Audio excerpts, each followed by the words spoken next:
বাংলা ভাষার ইতিহাস ও ব্যবহারিক বাংলায় হচ্ছে অধ্যায় 2 এ গুরুত্বপূর্ণ টপিক হচ্ছে বেশ কয়েকটি টপিক আছে, তার মধ্যে থেকে হচ্ছে এখানে আমি কয়েকটা তুলে দিচ্ছি। তো এরপর হচ্ছে আমরা গত ক্লাসে আলোচনা করছি হচ্ছে 4টা টপিক, সাধু ও চলিত ভাষারীতি পর্যন্ত আমি আলোচনা করছিলাম। তো আজকে আলোচনা করব হচ্ছে নিম্নবর্ণিত যে তিনটি না 4টি এখানে টপিক আছে, এই 4টি টপিক নিয়ে আজকে আলোচনা করব। তো প্রথমত আমি চলে যাব হচ্ছে বাক্য প্রকরণে। তো বাক্য প্রকরণ কি এবং কাকে বলে, কত প্রকার, এই জাস্ট বেসিক বিষয়গুলো আমাদেরকে জানতে হবে। তো এখানে প্রথমত হচ্ছে বাক্য প্রকরণ গঠন বা বাক্য প্রকরণ কি, ঠিক আছে। তো এখানে বাক্য বলতে আমরা কি বুঝি? বাক্য বলতে আমরা কথা বুঝি, বা কোনো একটা অর্থপূর্ণ বা অর্থ সম্পূর্ণ কোনো একটা সমষ্টি। তো সাধারণত বলা যায় বাক্য হলো কিছু শব্দের অর্থপূর্ণ সমষ্টি যার দ্বারা আমরা ভাব প্রকাশ করি। তো আমাদের ভাষা এবং বাক্য হচ্ছে একই জিনিস। তো আমরা যে কথা বলি, আমাদের যে অনুভূতি আছে, আমাদের যে ভাব আছে, এই ভাব প্রকাশ করার হচ্ছে অর্থপূর্ণ সমষ্টি হচ্ছে বাক্য, ঠিক আছে। তাহলে বাক্য কি? বাক্য মূলত হচ্ছে আমরা এই যে আমাদের ভাব যে প্রকাশ করতেছি, অনুভূতি প্রকাশ করতেছি, এটাই হচ্ছে মূলত বাক্য। এখন এই বাক্যের হচ্ছে উপাদান আছে এবং বাক্যের বৈশিষ্ট্য আছে, ঠিক আছে। তো এই বাক্যের উপাদান আমরা পাচ্ছি হচ্ছে 3টি উপাদান বা 3টি বৈশিষ্ট্য। এই 3টি বৈশিষ্ট্য যদি থাকে, তাহলে আমরা কোনো বাক্যে এই 3টি বৈশিষ্ট্য থাকলে আমরা তাকে সম্পূর্ণ একটি বাক্য বলতে পারি। তো এই বৈশিষ্ট্য 3টি কি কি বা উপাদান 3টি কি কি? 1 নম্বর হচ্ছে কর্তা, 2 নম্বর হচ্ছে ক্রিয়া, 3 নম্বর হচ্ছে কর্ম। এই 3টি উপাদান হচ্ছে অবশ্যই অবশ্যই গুরুত্বপূর্ণ। তো আমরা বাংলা বাক্য কাকে বলে বা বাক্যের প্রকারভেদ, এগুলোর থেকে আমরা হচ্ছে খুব বেশি অভ্যস্ত বা পরিচিত হচ্ছে সেন্টেন্স কাকে বলে। ইংরেজি গ্রামারের যে সেন্টেন্স আছে, ওই সেন্টেন্স সম্পর্কে আমরা বেশি পরিচিত। তো একটা সেন্টেন্সে হচ্ছে কয়টি উপাদান আছে? ইনগ্রিডিয়েন্টস আছে 3টি। একটি হচ্ছে কি সাবজেক্ট, একটি ভার্ব আর একটি অবজেক্ট। এই 3টি উপাদান যদি না থাকে, তাহলে আমরা তাকে বাক্য বলতে পারি না। তো এই সাবজেক্টকে বাংলায় বলা হয় কর্তা, ভার্বকে বলা হয় ক্রিয়া, অবজেক্টকে বলা হয় কর্ম। ইংরেজি সেন্টেন্স আর হচ্ছে বাংলা কর্ম কিন্তু হচ্ছে বাংলা বাক্য কিন্তু হচ্ছে একই, ঠিক আছে।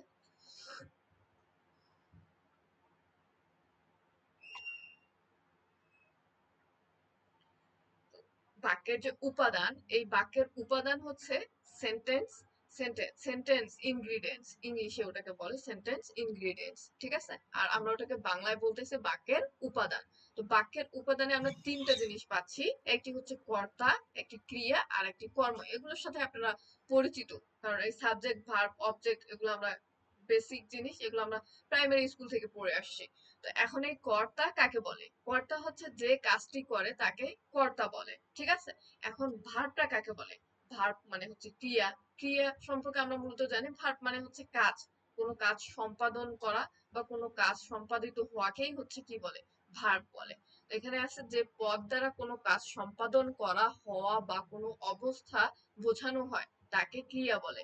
এটি অর্থকে সম্পূর্ণ করে। তার মানে ক্রিয়া বলতে আমরা বুঝতেছি, আমি যদি সংক্ষেপে বলি তাহলে হবে যে কোনো কাজ সম্পাদন করাকে ক্রিয়া বলে, কোনো কাজ হওয়াকে করাকে ক্রিয়া বলে। এখানে বলা হয়েছে যে ওটাকে সম্পাদন করা বা বোঝানো, হওয়া, এই ভার্বটা কি করে একটি বাক্যের মধ্যে হচ্ছে সম্পূর্ণ একটি অর্থ প্রদান করে, ঠিক আছে। তাকেই ক্রিয়া বলে বা ভার্ব বলে। এখন হচ্ছে কর্ম মানে অবজেক্ট। এই অবজেক্টটা কাকে বলে? যার উপর কাজটি হয় তাকে কর্ম বলে বা অবজেক্ট বলে। তা এখন হচ্ছে অবজেক্ট মূলত হচ্ছে আমরা কাকে বলি? অবজেক্ট হচ্ছে কোনো বাক্যের শেষের যে অংশ, সেই শেষের অংশটাকে কি বলে? অবজেক্ট বলে, এটা ইংলিশে। আর বাংলা এটাকে কি বলা হয়? কর্ম বলা হয়। তাহলে যার উপর কাজটি হয় তাকে কর্ম বলে। আমরা এখন এক্সাম্পলে আসবো বা উদাহরণে আসবো। উদাহরণে আসলে আমরা আরো ক্লিয়ার হয়ে যাব। তো উদাহরণ হচ্ছে রিনা চিঠি লিখছে। হুম। তো রিনাকে আমরা কি পাচ্ছি? রিনা হচ্ছে কর্তা। কর্তা সবসময় কি হবে? ব্যক্তি হবে এবং বস্তু হবে, ঠিক আছে। তো কর্তা সবসময় হচ্ছে অনেক অনেক সময় ফার্স্ট পার্সন হয়, অনেক সময় সেকেন্ড পার্সন হয় এবং থার্ড পার্সন হয় কর্তা। সাবজেক্ট আর কি। তো এখানে রিনা হচ্ছে কি, রিনা হচ্ছে সাবজেক্ট, ঠিক আছে।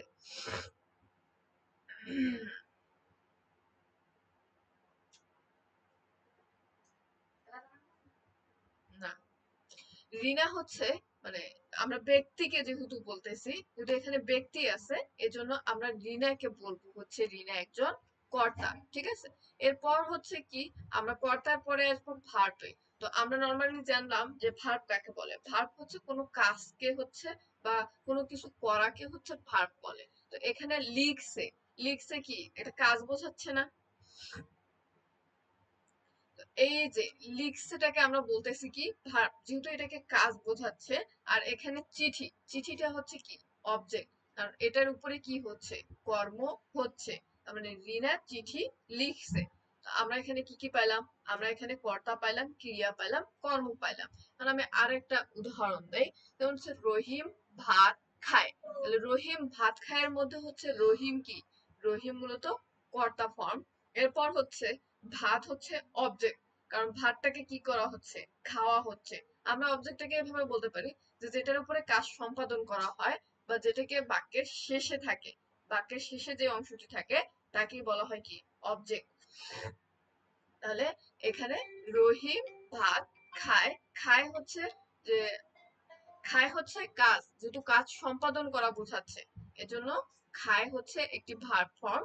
আর হচ্ছে কি ভাত হচ্ছে অবজেক্ট, কারণ সেটাকে কি ওটার উপর কাজটা কর্মটা সম্পাদন হচ্ছে, এজন্য আমরা তাকে কি বলবো অবজেক্ট বলবো। এটা খুবই সহজ। তাহলে বাক্যের উপাদানটা আমরা পাইলাম।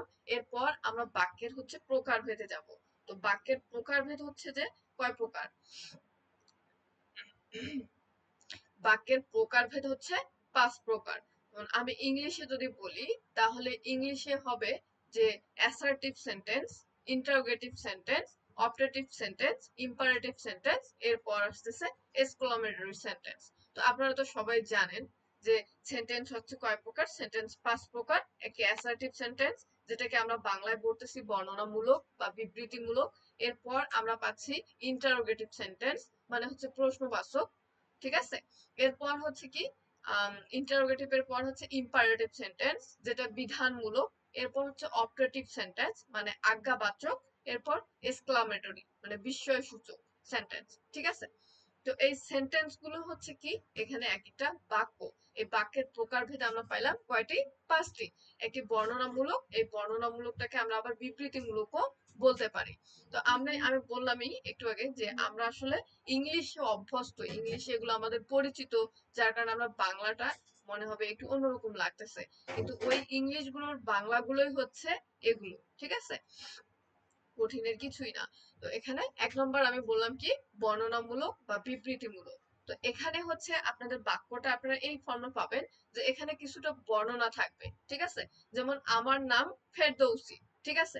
তো এখানে কি হচ্ছে বর্ণনামূলক হচ্ছে না, একটি স্টেটমেন্ট হচ্ছে না, বিবৃতিমূলক হচ্ছে না, যে আমার নাম ফেরদৌসি, আমি অনার্স কমপ্লিট করেছি বাংলা বিভাগ থেকে। তো আমি এখানে কি আমার স্টেটমেন্ট দিচ্ছি না, বিবৃতি দিচ্ছি না।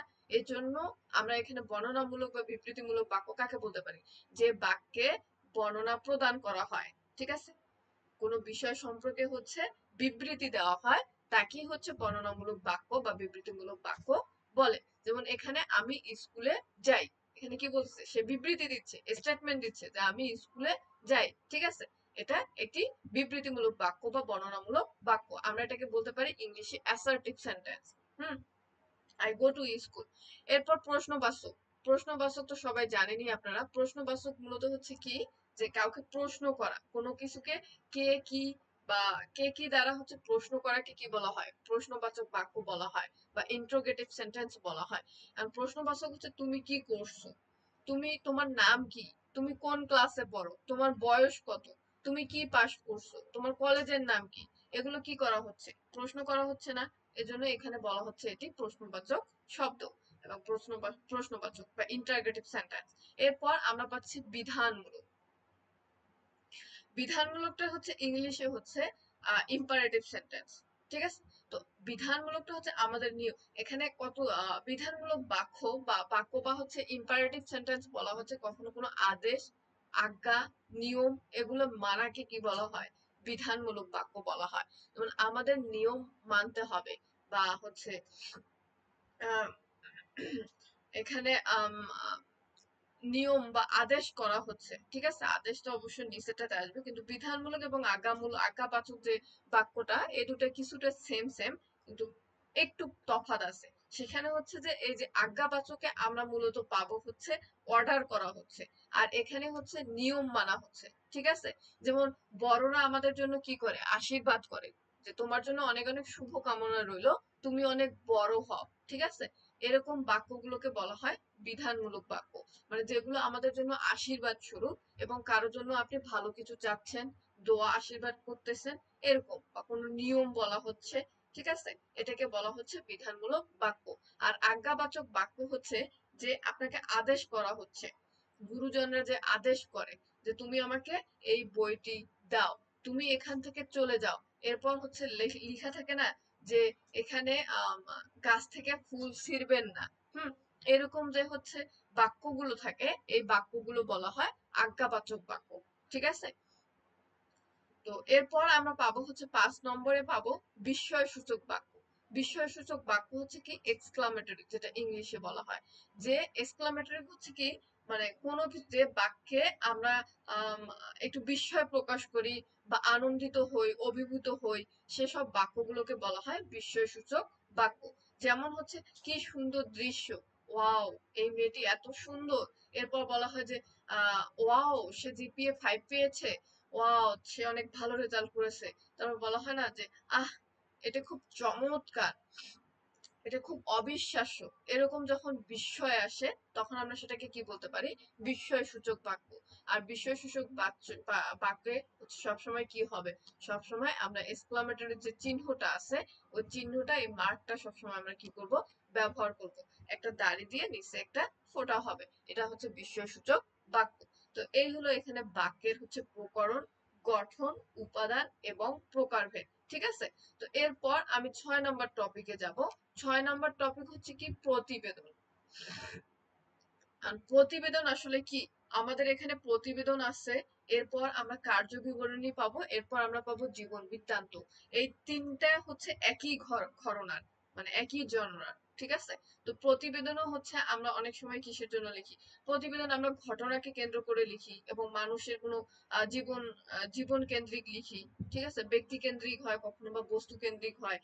তো প্রতিবেদন এরকম হয়। এরপর যে কার্য বিবরণী আছে, কার্য বিবরণীও মানুষকে কেন্দ্র করে হয়, আবার হচ্ছে সভা সমিতিকে কেন্দ্র করে হয়। এরপর হচ্ছে আপনার যে জীবন বৃত্তান্ত, এই জীবন বৃত্তান্ত এবং প্রতিবেদন কিন্তু হচ্ছে একই রকম না, একটু ভিন্ন আছে, বাট আবার একটু একটু সেম সেম এরকম। তো আমি বিস্তারিত আমি আপনাদেরকে জানাচ্ছি, তাহলে আপনারা আরো বেশি ক্লিয়ার হয়ে যাবেন। তো এখন প্রথমত আমরা জানবো যে আসলে প্রতিবেদন কাকে বলে, ঠিক আছে। তো প্রতিবেদন হলো একটি নির্দিষ্ট ঘটনা বা বিষয় নিয়ে লিখিত তথ্যভিত্তিক বিবরণ, এতে নিরপেক্ষভাবে ঘটনাটি উপস্থাপন করা হয়। তো কি জানলাম আমরা, প্রতিবেদন হচ্ছে নির্দিষ্ট একটি বিষয়, সে বিষয়টাকে হচ্ছে তথ্যভিত্তিক বিবরণ, এতে নিরপেক্ষ যে ঘটনাটি আছে সেটাকে উপস্থাপন করা হয়। প্রতিবেদন মূলত হচ্ছে রচনার মতো, ঠিক আছে, যেখানে আসলে আপনারা পয়েন্ট আপনারা চাইলেই ব্যবহার করতে পারেন, আবার পয়েন্ট না চাইলে ব্যবহার না করতে পারেন, ঠিক আছে। তো টিভিতে যে সংবাদগুলো হয়, এই টিভিতে সংবাদগুলো হচ্ছে ডকুমেন্টারি হয়, এবং অনেক সময় এই ডকুমেন্টারিকে বলা হয় প্রতিবেদন। তখন কিন্তু আপনাদের এরকম ইয়া থাকবে না যে বরাবর বা শ্রদ্ধেয়, জনাব জনাবা, এরকম কিছুই থাকবে না। শুধু আপনারা হচ্ছে একটা শিরোনাম দিবেন, শিরোনাম দেওয়ার পরে আপনি মূল ঘটনাটা সেখানে দিবেন, এবং ঘটনার যে বিবরণ, সে বিবরণটা তো ওই মূল ঘটনার সাথে আপনারা অ্যাটাচ করবেন। এরপর আপনি উপসংহার লিখবেন। মনে করেন যে হচ্ছে আমরা বিদ্যালয়ের বার্ষিক ক্রীড়া প্রতিযোগিতা নিয়ে আমরা একটা প্রতিবেদন লিখব।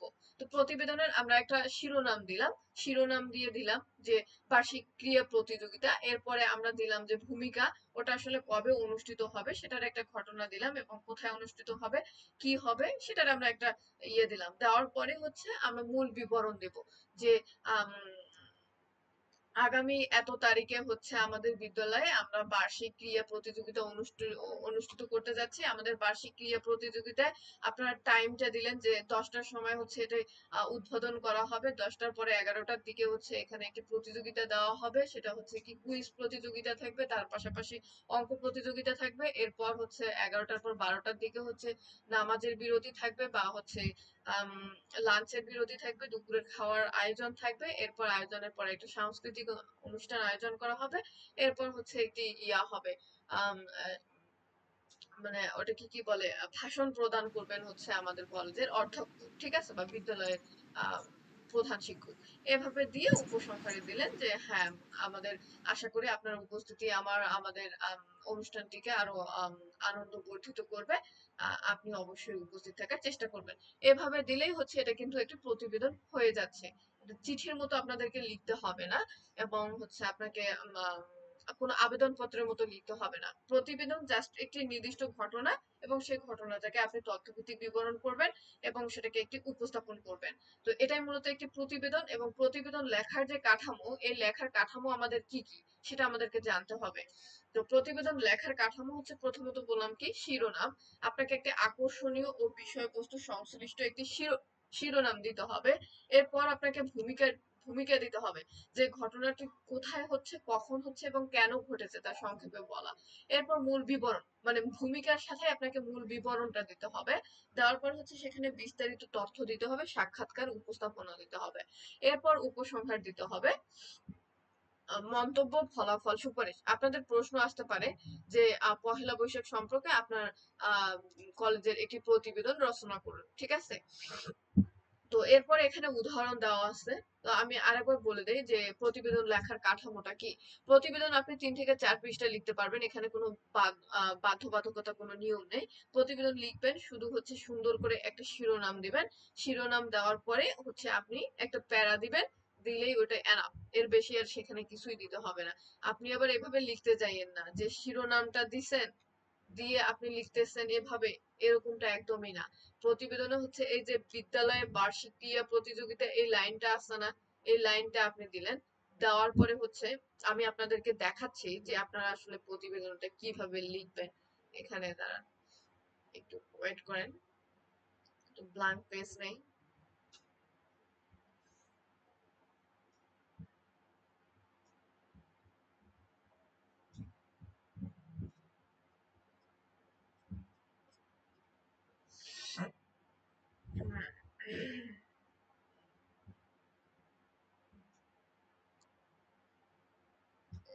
এখানে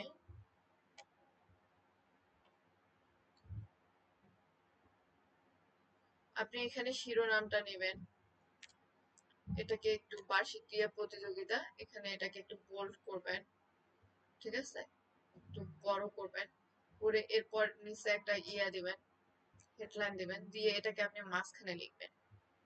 ওকে, এরপর তথ্য লেখা শুরু করবেন।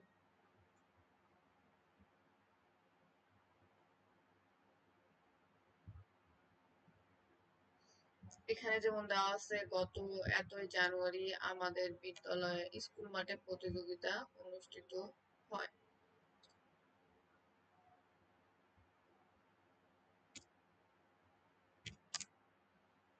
এটা দিলাম, এটাকে ভূমিকা ধরলাম। আপনি এটা হচ্ছে মনে মনে ভাববেন যে ওটা আসলে ভূমিকা, ঠিক আছে। এরপর আপনি এই লাইনটা, সরি, এই লাইনটা, এটা মূল অংশ যেটা আমি এখানে রাখছি, সেই মূল অংশটা আপনি দিলেন। একটু এরকম প্যারা থাকলো, অসুবিধা নাই তাতে। এরপর যে উপসংহার, এই উপসংহারটা আপনি ওখানে দিলেন, ঠিক আছে।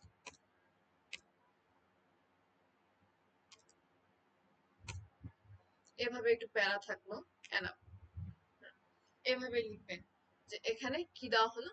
একটা প্রথমে আমি একটা শিরোনাম দিলাম, যে বিদ্যালয়ের বার্ষিক ক্রীড়া প্রতিযোগিতা, এটা একটা শিরোনাম। হুম, এটা একটা শিরোনাম। এরপর হচ্ছে যে ঘটনা, সে ঘটনা আমি দিচ্ছি, গত 25শে জানুয়ারি আমাদের স্কুল মাঠে প্রতিযোগিতা অনুষ্ঠিত হয়। এরপর হচ্ছে যে মূল ঘটনা, আমি সেই মূল ঘটনায় আসলাম, যে দৌড়, লং জাম্প, ক্রিকেট সহ বিভিন্ন খেলায় ছাত্ররা অংশ নেয়। প্রধান অতিথি ছিলেন প্রধান শিক্ষক। ঠিক আছে, এরপর হচ্ছে আমি নিচে দিলাম যে এটাকে উপসংহার হিসেবে দিলাম যে অনুষ্ঠানটি আনন্দময় ছিল এবং সবার মাঝে উৎসাহ জায়গায়। ঠিক আছে, এটা একটা প্রতিবেদন হয়ে গেল। বিদ্যালয়ের বার্ষিক ক্রীড়া প্রতিযোগিতা নিয়ে এখানে একটা প্রতিবেদন কিন্তু আমি এখানে লিখে ফেললাম। তো এটা তো এতটুকু দেওয়া যাবে না, আপনারা এটাকে আরো বড় করবেন। ঠিক আছে, এখানে ভূমিকাটা আপনারা এভাবে দিলেন, দেওয়ার পরে এখানে আরেকটু বড় করলেন। আমি যেমন একটু আগে বললাম যে 10টায় আমাদের হচ্ছে অনুষ্ঠানটা উদ্বোধন করা হয়, এরপর 11টায় গিয়ে আমরা বিভিন্ন প্রতিযোগিতা দেই, সেটা দৌড়, লং জাম্প, ক্রিকেট শো এবং কুইজ শো, আরো অনেক অনেক প্রতিযোগিতা থাকে, সেখানে ছাত্রছাত্রীরা অংশগ্রহণ করে। এরপর দুপুরের দিকে আমাদের লাঞ্চ ব্রেক দেওয়া হয়, আমরা কিছুক্ষণ লাঞ্চ করার পরে আমাদের খাবারের আয়োজনটাও কলেজ কর্তৃপক্ষ করে এবং এত সুন্দর আয়োজন যা আমাদেরকে একটি অন্যরকম অভিজ্ঞতা দেয়। এরপর আপনি দিলেন যে দুপুরের লাঞ্চের পরে আপনারা একটি সাংস্কৃতিক অনুষ্ঠানের হচ্ছে আম, আয়োজন করা হয়েছিল, সেখানে আপনারা সেটাকে সুন্দরভাবে নাচ গান আবৃত্তি উপভোগ করছেন। এরপর হচ্ছে বিকালের দিকে হচ্ছে একটি প্রধান শিক্ষক একটি ভাষণ প্রদান করেন, যেখানে আমাদের বিদ্যালয় সম্পর্কিত অনেক ভাষণ দেওয়া হয় এবং সারাদিন অনুষ্ঠানের কার্যবিবরণী স্যার আমাদের মাঝে উপস্থাপন করেন, যা শুনে আমাদের আমরা আমরা আরেকটি নতুন অভিজ্ঞতা অর্জন করি। ঠিক আছে, এরপর দিলেন যে হ্যাঁ, অনুষ্ঠানটি আনন্দময় ছিল এবং সবার মাঝে উৎসাহ জায়গায়। এভাবে আপনি একটা প্রতিবেদন লিখে ফেললেন। ঠিক আছে, প্রতিবেদন আসলে এই নিয়মে লিখে, এরপর হচ্ছে প্রতিবেদন তো লেখা শেষ হইলো। এখন আমি আসবো হচ্ছে কার্যবিবরণীতে। কার্য বিবরণীটা আসলে কি, এটা আপনারা নতুন শুনতেছেন, এর আগে আমাদের কোনো কার্য বিবরণী ছিল না, আর আমরা কখনো লিখিও নেই, এটা প্রথম আমরা নতুন পাচ্ছি আর কি। তো কার্য বিবরণী আসলে কি, কার্য বিবরণী হলো কোনো কাজের দাপ্তরিক বিবরণ। মানে দাপ্তরিক যেমন সরকারি দপ্তরগুলো আছে না, সেই সরকারি দপ্তরগুলো যে কার্য বিবরণী আছে, সেটাই মূলত হচ্ছে কি কার্য বিবরণী। তারা মনে করেন একটি অনুষ্ঠান আয়োজন করছে কলেজ থেকে, কিংবা হচ্ছে সরকারি, মনে করেন ভূমি অফিস থেকে তারা কি করছে, একটি অনুষ্ঠান করছে, একটি আয়োজন করছে, সভা সমিতি থেকে একটি অনুষ্ঠান আয়োজন তারা করছে।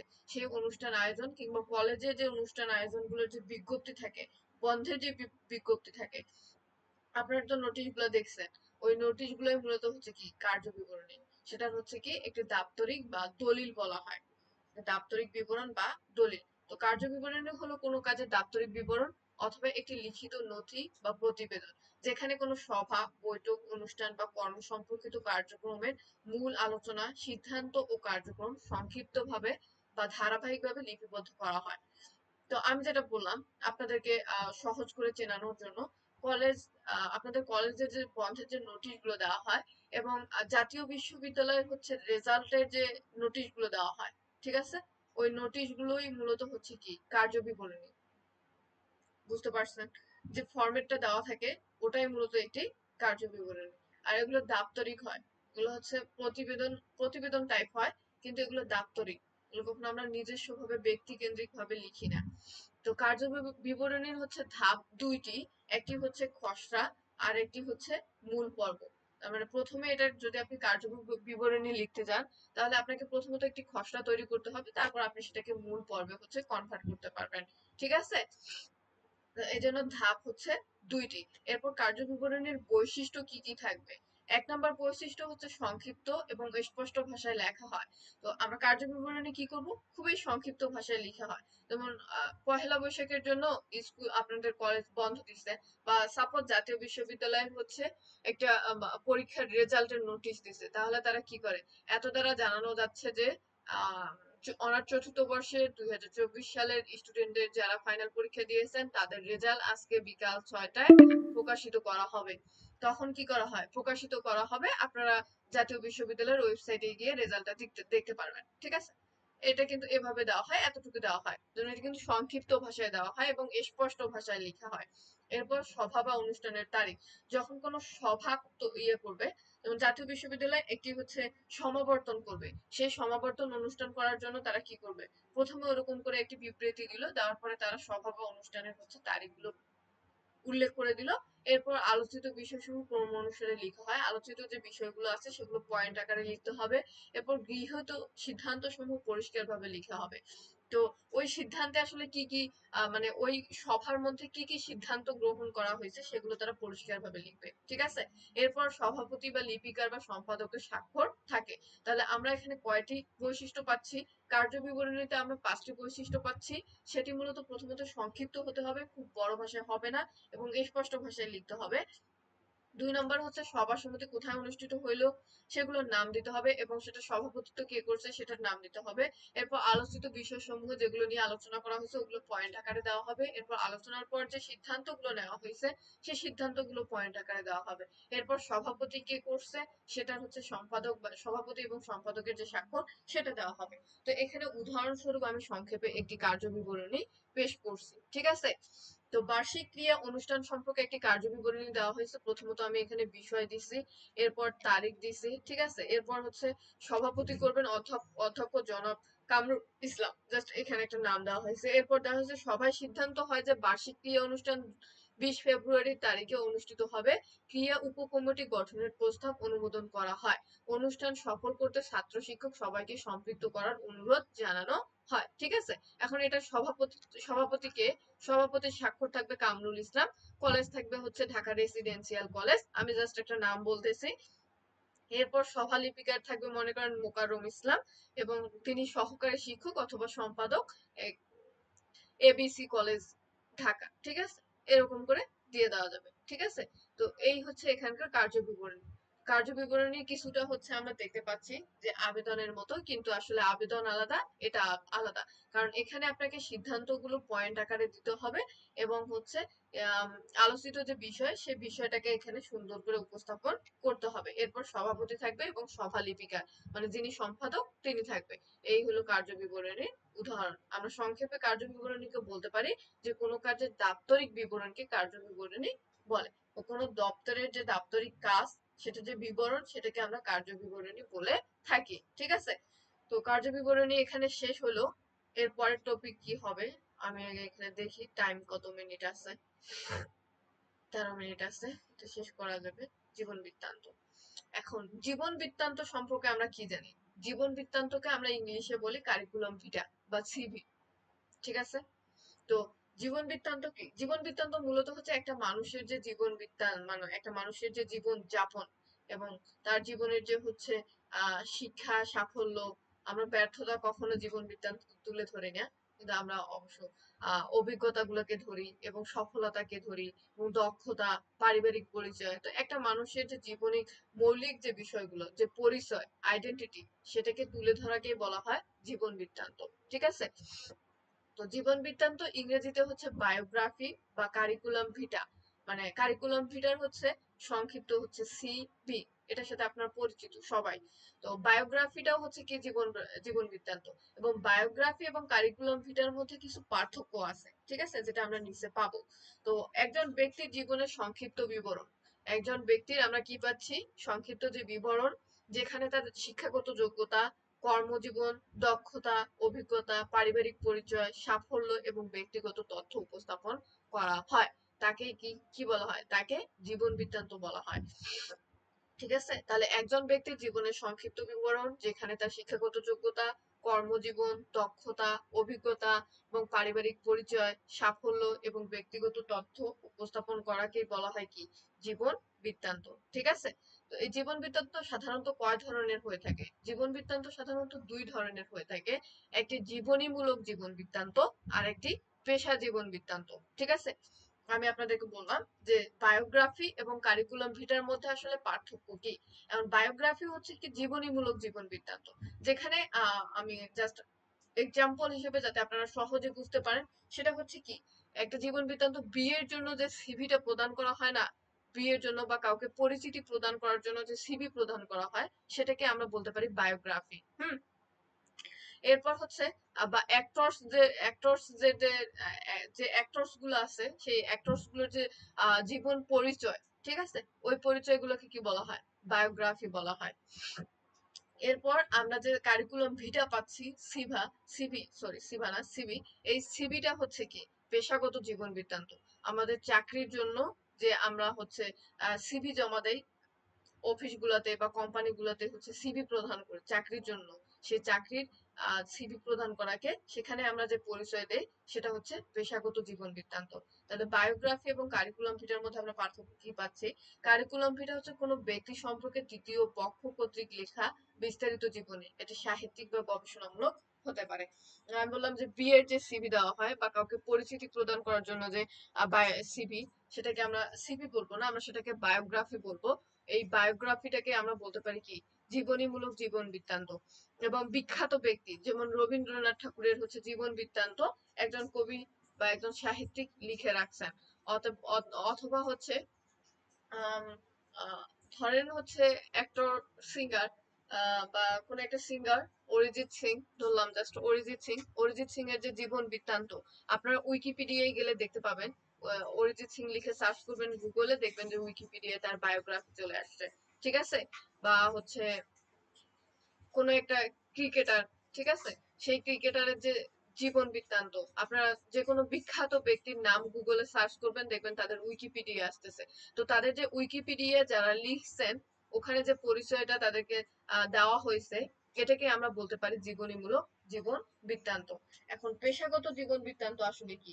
পেশাগত জীবন বৃত্তান্ত হচ্ছে যে আম, আমরা চাকরির জন্য কোনো যে সিভি জমা দিচ্ছি কোথাও কোনো কোম্পানিতে বা কোনো অফিসে, সেটাই হচ্ছে কি কারিকুলাম ভিটা বা পেশাগত জীবন বৃত্তান্ত।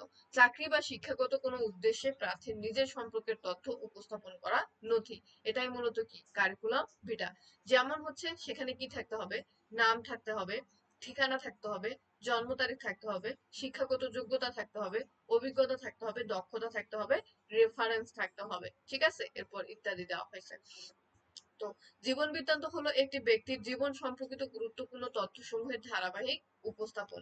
তো আমরা কি যে উপস্থাপন আপনারা করবেন, যেখানে বিবৃতি প্রদান করবেন, সেখানে তো অবশ্যই আপনাকে ধারাবাহিকভাবে লিখতে হবে।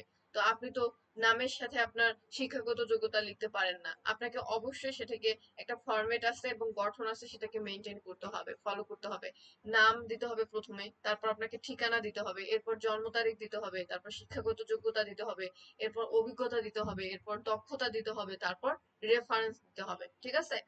তো নিচে একটি সাধারণ চাকরির জন্য জীবন বৃত্তান্ত দেওয়া হলো। সময় কি আছে?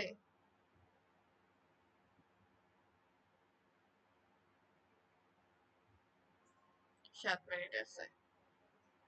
তো এখানে হচ্ছে আমি একটা উদাহরণ আপনাদেরকে দিছি যে কিভাবে জীবন বৃত্তান্ত লিখতে হয়, কারিকুলাম ভিটা কিভাবে লিখবেন আপনারা। প্রথমত আপনাকে কি দিতে হবে? ব্যক্তিগত তথ্য দিতে হবে। আপনার নাম কি? এখানে একজনের দেওয়া হয়েছে নাম মোহাম্মদ রাকিব হাসান, পিতার নাম মোহাম্মদ আব্দুল কাদের, মাতার নাম মমতাজ বেগম, জন্ম তারিখ 10ই জানুয়ারি 1998, জাতীয়তা কি বাংলাদেশি, ধর্ম ইসলাম, রক্তের গ্রুপ, বৈবাহিক অবস্থা অবিবাহিত, বর্তমান ঠিকানা 123B Azimpur Dhaka 1205। Mobile number এখানে দেওয়া হয়েছে। তো আপনারা যখন লিখবেন তখন মোবাইল নাম্বার গুলোকে 00 করে দিলেই হবে, 01740। এরপর rakib hasan@gmail.com একটা জিমেল আপনাকে দিতে হবে বা ইমেল দিতে হবে। এরপর আপনাকে শিক্ষাগত যোগ্যতা যেটা, সেই শিক্ষাগত যোগ্যতা দিতে হবে। পরীক্ষার নামগুলো দিতে হবে, বোর্ড বা বিশ্ববিদ্যালয় যে প্রতিষ্ঠান, সে প্রতিষ্ঠান দিতে হবে এবং বোর্ড দিতে হবে। ঠিক আছে? পাশের বছর দিতে হবে। এরপর আপনাকে ফলাফলগুলো দিতে হবে। ঠিক আছে? এরপর আপনার কম্পিউটারের যে দক্ষতা আছে, সেই কম্পিউটারের দক্ষতাগুলো এখানে দিতে হবে। যেমন মাইক্রোসফট অফিসে তার দক্ষতা আছে, এরপর ইন্টারনেট ব্রাউজিং এবং ইমেল সে করতে পারে, তার দক্ষতা আছে। প্রাথমিক যে প্রোগ্রামিং আছে, সি বা পাইথন, সেগুলো সে করতে পারে। এরপর ভাষাগত দক্ষতা আছে, সে বাংলায় মাতৃভাষায় মাতৃভাষা তার জানা আছে। ইংরেজি সে খুবই ভালো পারে। হিন্দিতে সে মৌখিকভাবে বুঝতে সক্ষম। ঠিক আছে? এরপর ওনার যে অভিজ্ঞতা, সে অভিজ্ঞতাগুলো ওনাকে প্রদান করতে হবে। 1 নম্বর পদ হচ্ছে অফিস সহকারী, প্রতিষ্ঠান এবিসি লিমিটেড। এবিসি লিমিটেডে তিনি অফিস সহকারী হিসেবে কাজ করছেন, সেটা জানুয়ারি 2021 থেকে ডিসেম্বর 2022 পর্যন্ত। দায়িত্ব ছিল ডকুমেন্ট প্রস্তুত, client communication, office file management. ঠিক আছে? তিনি এই পদের মধ্যে তার অভিজ্ঞতা আছে, তাই তিনি এখানে উপস্থাপন করছেন। এরপর অতিরিক্ত যোগ্যতা ও আগ্রহ, দলবদ্ধভাবে কাজ করার দক্ষতা আছে, সময়ানুবর্তিতা ও দায়িত্ববোধ আছে। এরপর তিনি বই পড়তে পছন্দ করেন। এরপর ক্রিকেট খেলাতে তার আগ্রহ আছে। ঠিক আছে? সেখানে তিনি একটি রেফারেন্স দিছেন যে নাম ডক্টর মাহবুবুর রহমান, পদবী সহযোগী অধ্যাপক, বিভাগ গণিত, ঢাকা বিশ্ববিদ্যালয়, ইমেল এবং মোবাইল নাম্বার দেওয়া হয়েছে। তো মাহবুবুর রহমান কি করতেছে? এই রাকিব হোসেনকে এই চাকরিটা পাওয়ার জন্য সহযোগিতা করতেছেন, একটি রেফারেন্স হিসেবে এখানে তিনি ওনার ভূমিকাটা এখানে প্রদান করছেন। তো এরপর হচ্ছে আমি এই জীবন বৃত্তান্তকে প্রদত্ত সকল তথ্য সঠিক ও সত্য বলে ঘোষণা করছি। আপনাকে এটাকে হচ্ছে প্রুভ করার জন্য, এটা যেহেতু একটা ডকুমেন্ট, তো এখানে আপনার একটি অঙ্গীকারনামা দিতে হবে যে আমি এই জীবন বৃত্তান্তে প্রদত্ত সকল তথ্য যেগুলো আছে সেগুলোকে সঠিক এবং সত্য বলে ঘোষণা করছি। এবং আপনি এখানে যদি এই জীবন বৃত্তান্তে কোনো ইনফরমেশন যদি ভুল দিয়ে থাকেন, তাহলে সেক্ষেত্রে তারা কিন্তু আইনি ব্যবস্থা গ্রহণ করতে পারবে। এজন্য আপনাকে এটা অঙ্গীকার দিতে হবে। এরপর আপনাকে স্বাক্ষরটা করতে হবে। ঠিক আছে? এটা হলো কি, তাহলে আমরা একটি জীবন বৃত্তান্ত এখানে পাইলাম। এটাকে কারিকুলাম ভিটা বলা যায়। ঠিক আছে?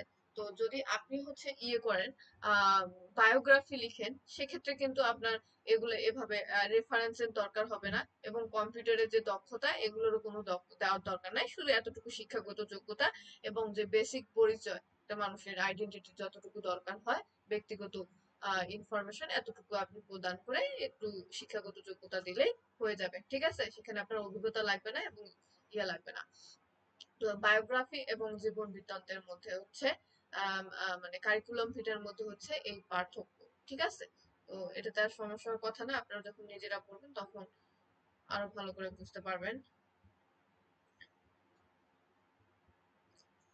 এখানে আর 4 মিনিট সময় আছে। আপনারা হচ্ছে আরেকটি লিংকে জয়েন করেন। ঠিক আছে? এখানে সময় কম, আর 2টা টপিক আছে, ওই 2টা টপিক আমি শেষ করে ফেলি।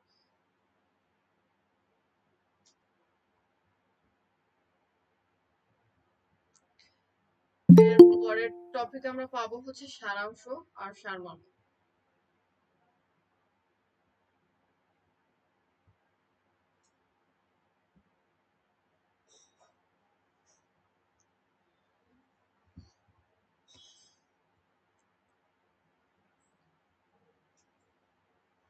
তার আগে আমি এখানে দেখাই দেই সার সংক্ষেপ।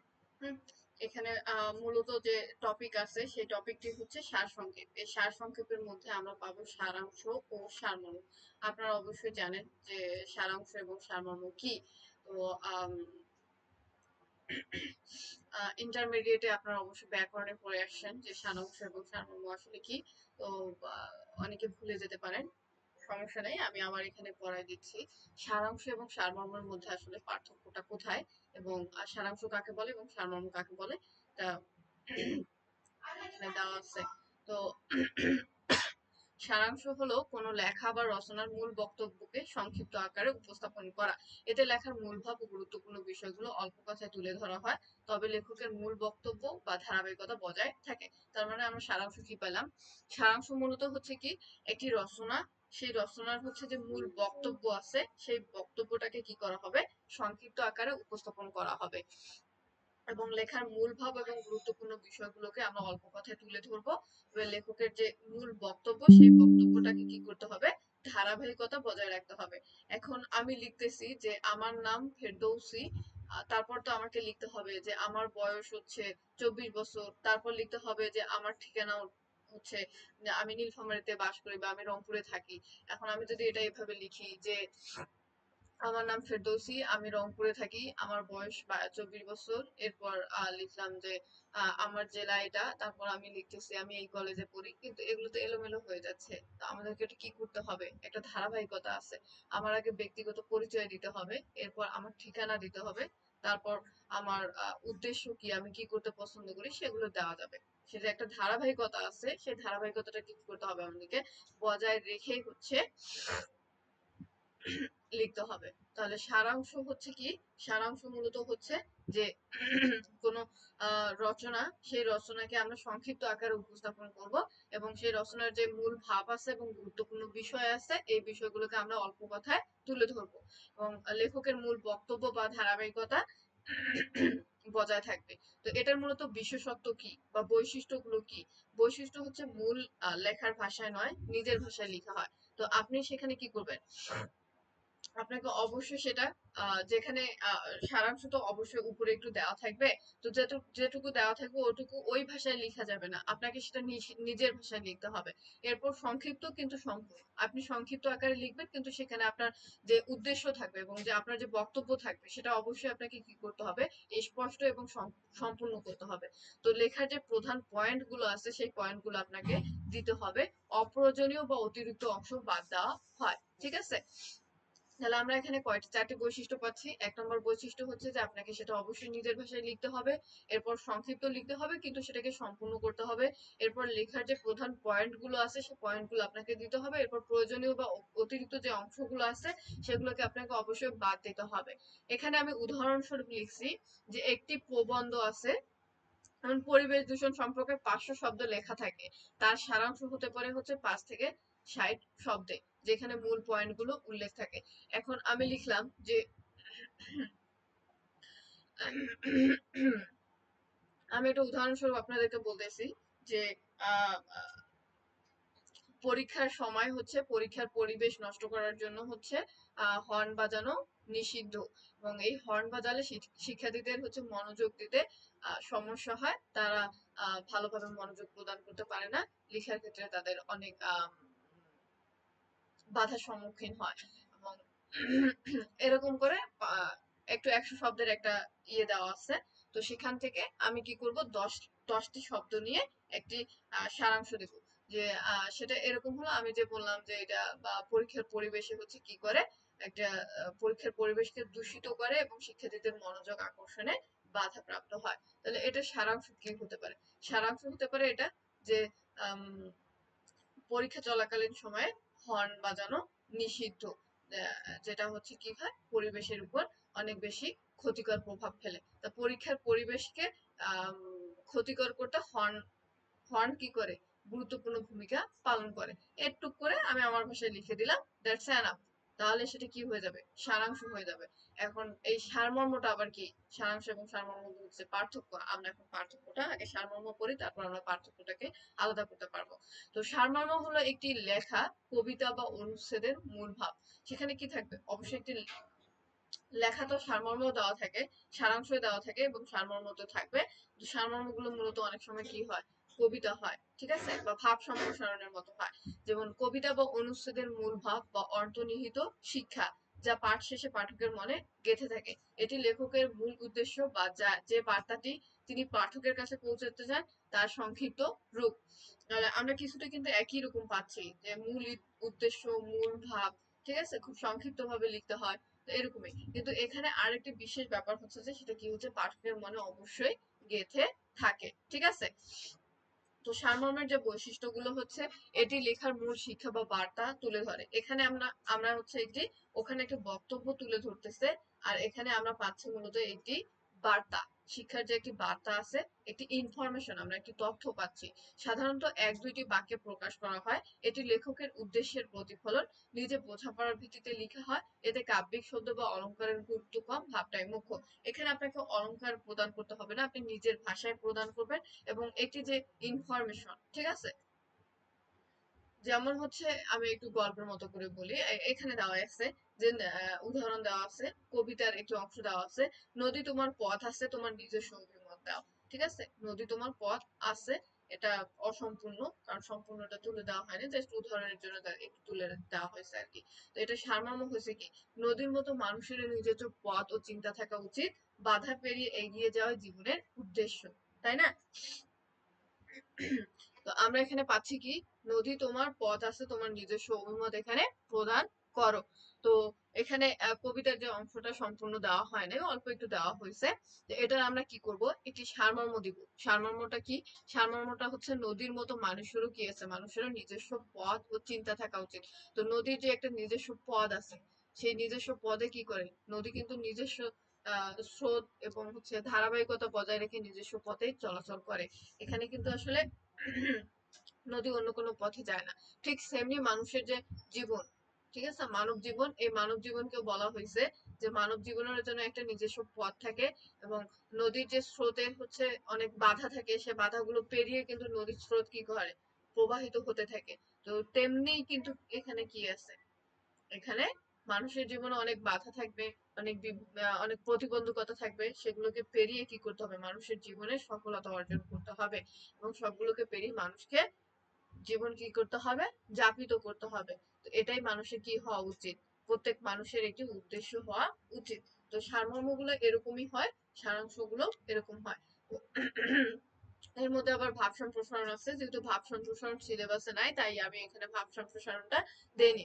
আপনাদের এখানে প্রশ্নগুলো এরকম আসবে যে আপনি সারাংশ ও সারমর্মের মধ্যে বৈশিষ্ট্যের যে পার্থক্য, সে পার্থক্যটা, সারাংশ কাকে বলে, সারমর্ম কাকে বলে, সেটা প্রশ্ন আসতে পারে।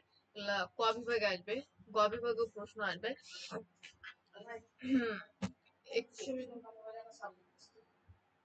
ঠিক আছে, দিব এখন চাইলে। ঠিক আছে। তো এরপর হচ্ছে যে প্রশ্নগুলো এরকমই আসবে, যেমন হচ্ছে দৃষ্টান্ত সহ সারসংক্ষেপ, সারাংশ এবং সারমর্মের রূপগত যে পরিচয় উপস্থাপন করো। যখন রূপগত পরিচয় চাবে তখন কিন্তু আপনাকে এইভাবে দিতে হবে যে সারাংশ কাকে বলে, এবং হচ্ছে এখানে এই যে বিশেষত্ব, বৈশিষ্ট্যগুলো দেওয়া থাকবে এবং উদাহরণ দেওয়া থাকবে, এগুলো দিলেই হয়ে যাবে। ঠিক আছে, এভাবে সারাংশ সারমর্মে আপনারা প্রশ্নের উত্তরগুলো লিখবেন।